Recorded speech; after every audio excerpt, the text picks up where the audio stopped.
আজকের রেসিপি রাধাবল্লভী।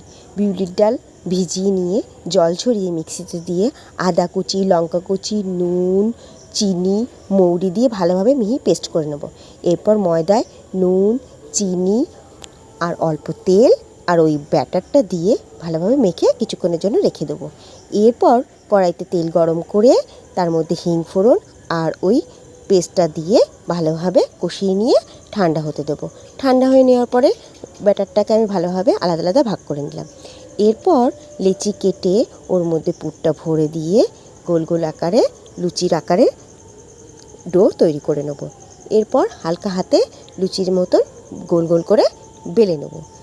কড়াইতে তেল গরম করে তার মধ্যে দিয়ে দেবো আমাদের রাধাবল্লভীগুলো। উল্টে পাল্টে লাল লাল করে ভেজে নিয়ে যে কোনো তরকারির সাথে পরিবেশন করে নেব রাধাবল্লভী। তো বলো কেমন হয়েছে?